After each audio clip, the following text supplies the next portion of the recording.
বিসমিল্লাহির রহমানির রহিম।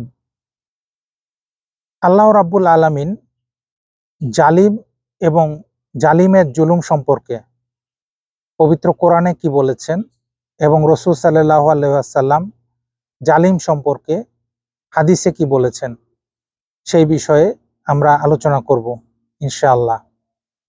আল্লাহ রাব্বুল আলামিন পবিত্র কোরআনে সূরা ইব্রাহিমে ৪২ এবং ৪৩ নম্বরে উল্লেখ করেন, তুমি কখনো মনে করবে না যে জালিমরা যা করে সে বিষয়ে আল্লাহ তাআলা গাফিল। তিনি তাদেরকে সেই দিন পর্যন্ত অবকাশ দেন যেদিন তাদের চোখগুলো হবে স্থির, হিতবিহ্বল চিত্তে আকাশের দিকে চেয়ে তারা ছোটাছুটি করবে।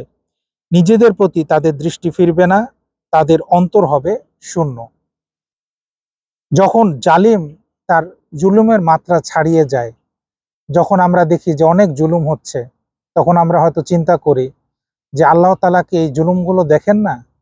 আল্লাহ তাআলা এখানে সেটাই বলছেন যে তিনি জালিমের জুলুম সম্বন্ধে মোটেও গাফেল নন। তিনি সবকিছুই জানেন যে জালিম কি করতেছে, কিন্তু তারপরেও তিনি জালিমকে অবকাশ দেন যেন জালিম তার জুলুমের ভান্ডার পূর্ণ করতে পারে, এবং আল্লাহ তাআলা তাদেরকে উপযুক্ত শাস্তি দিবেন।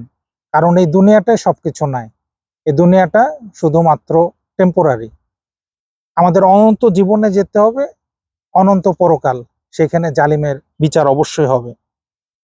পবিত্র কোরআনে আরো এসেছে সূরা হুদের ১১৩ নম্বর আয়াতে, আর জালেমদের দিকে ঝুঁকবে না, ঝুঁকলে আগুন তোমাদেরকে স্পর্শ করবে, আর আল্লাহ ব্যতীত তোমাদের কোনো অভিভাবক নেই, অতএব তোমরা কারো সাহায্য পাবে না।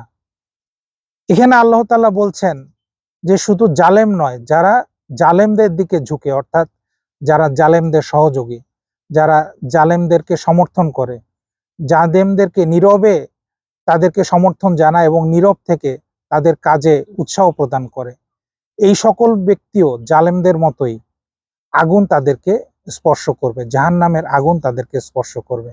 সুতরাং আজকে যারা জালেমদেরকে সাহায্য করতেছে তাদের জন্য এটা সাবধান বাণী পবিত্র কোরআন থেকে। হাদিস শরীফে আসছে রাসূল সাল্লাল্লাহু আলাইহি ওয়াসাল্লাম একবার বিদায় হজে যখন তিনি জামারায় পাথর নিক্ষেপ করছিলেন, প্রথম জামারায় পাথর নিক্ষেপ করার পরে এক ব্যক্তি রাসূল সাল্লাল্লাহু আলাইহি ওয়াসাল্লামকে জিজ্ঞেস করলেন, হে আল্লাহর রাসূল, সর্বোত্তম জিহাদ কোনটি? রাসূল সাল্লাল্লাহু আলাইহি ওয়াসাল্লাম তাকে এড়িয়ে গেলেন। অতঃপর দ্বিতীয় জামারায় গিয়েও তিনি তাকে একই প্রশ্ন করলেন, রাসূল সাল্লাল্লাহু আলাইহি ওয়াসাল্লাম একইভাবে তাকে এড়িয়ে গেলেন। এবং তৃতীয় জামারায় বা জামারায় আকবায় গিয়ে রাসূল সাল্লাল্লাহু আলাইহি ওয়াসাল্লাম পাথর নিক্ষেপ করলেন এবং উটের রেকাবিতে পা রাখলেন। তিনি জানতে চাইলেন প্রশ্নকারী ওই ব্যক্তি কোথায়? ওই ব্যক্তি বললেন, রাসূল সাল্লাল্লাহু আলাইহি ওয়াসাল্লাম, এই তো আমি এইখানে। তিনি বললেন, সর্বোত্তম জিহাদ হলো ওই ব্যক্তি করে যে অত্যাচারী শাসকের সামনে সত্য কথা বলে। হাদিসটি এসেছে মুসনাদ, ইবনে মাজাহ, নাসাই প্রভৃতি হাদিস গ্রন্থে। অর্থাৎ এই হাদিসটি থেকে পরিষ্কার যে সর্বোত্তম জিহাদ হলো যে অত্যাচারী জালিম তার সামনে সত্য তুলে ধরা। অতএব রাসূল সাল্লাল্লাহু আলাইহি ওয়াসাল্লামের সুন্নতকে যদি আমরা অনুসরণ করি, তার শিক্ষাকে যদি আমরা অনুসরণ করি, তাহলে অবশ্যই আমাদের উচিত জালিমের সামনে সত্য তুলে ধরা এবং ভয় না পাওয়া। আল্লাহ রাব্বুল আলামিন আমাদের কোরআন এবং হাদিসের আলোকে জীবন গড়ার তৌফিক দান করুন। আমিন।